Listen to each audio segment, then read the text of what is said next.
Eto naman, balikan po natin tong eto.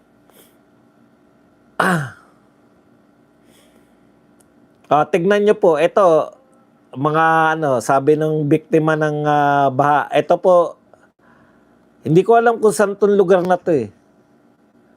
Huwag na natin kasi mahilig mag-copyright tong na to eh. Ito, picture na lang, hindi na yung video. Pakita lang po natin. Tingnan nyo po, yan.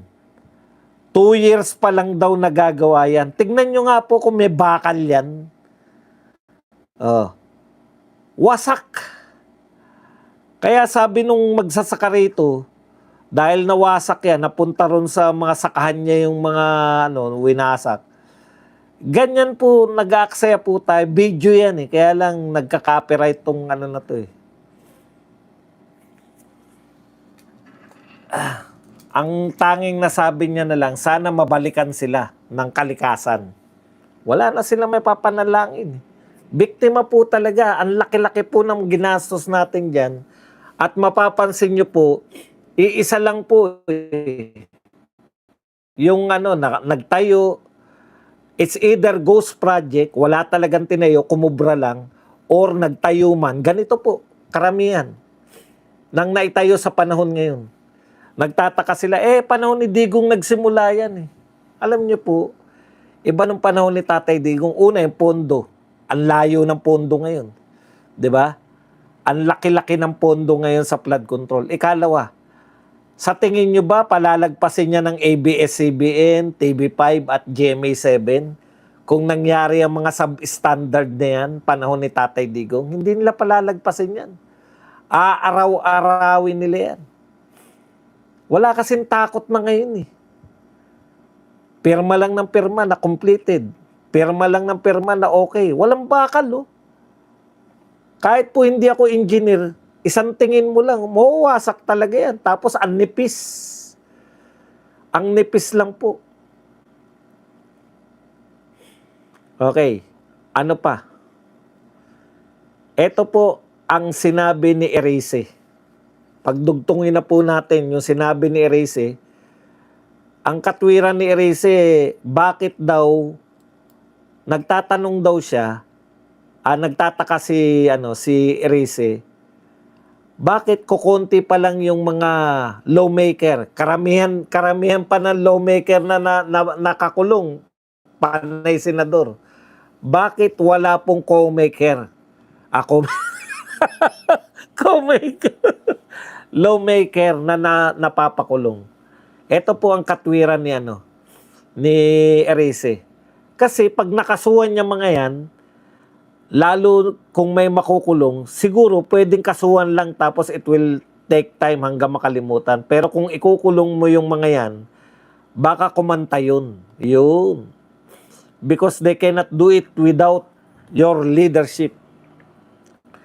So ang katwiran po ni Erice, bakit hindi nagpapakulong ng mga congressman? Wala pa na kukulong na congressman eh. Panay mga senador yung nakulong eh. Kasi kakantay ang mga yan. At pag kumantay ang mga yan, magtuturo. Ito naman po yung sinabi, pagsunurin na po natin. Ito naman po yung sinabi ni Toby Chanko. Whether we like it or not, pag hindi nakasuhan ng plunder si former Speaker Martin Romualdez. Ito, pagpapauna ko na, si Toby Chanko po, hindi po to anti-Marcos. Pro-BBM po to. Ito po yung marami pong mga ganito eh. Binabanatan nila si Martin para mailusot nila si BBM. Gusto nilang palabasin na si Martin na ang pinakapunot dulo ng flood control.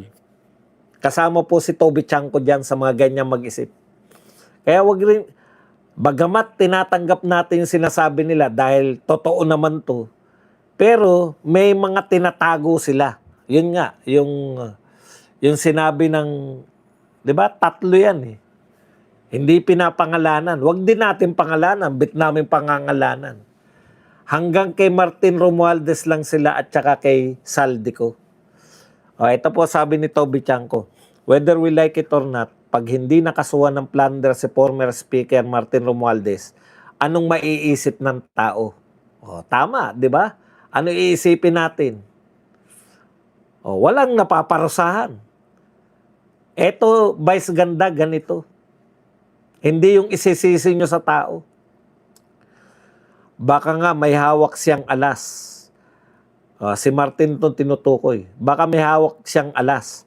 Baka yung sinasabi niya na he will not go down alone at yung sinasabi niya na marami siyang alam, kaya hindi siya tinutuluyan.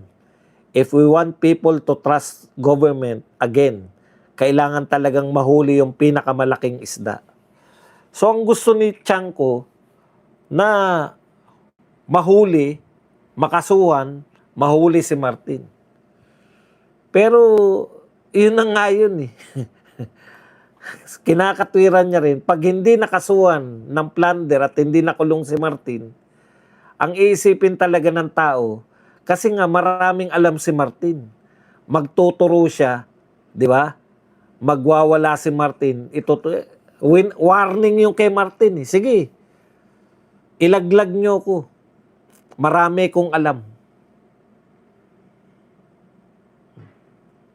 Yan ang pinaka sa tingin ko, kaligtasan ni Martin. Marami siyang alam eh. Once na, kaya yung sinasabi ni Erice na optics lang to, yan ang hinihintay natin. Pag hindi nakasuhan, hindi napakulong si Martin, optics lang talaga yan, yung SONA. Tapos na ang SONA, tapos na yung palabas, ang purpose lang naman, hanggang SONA lang. Okay.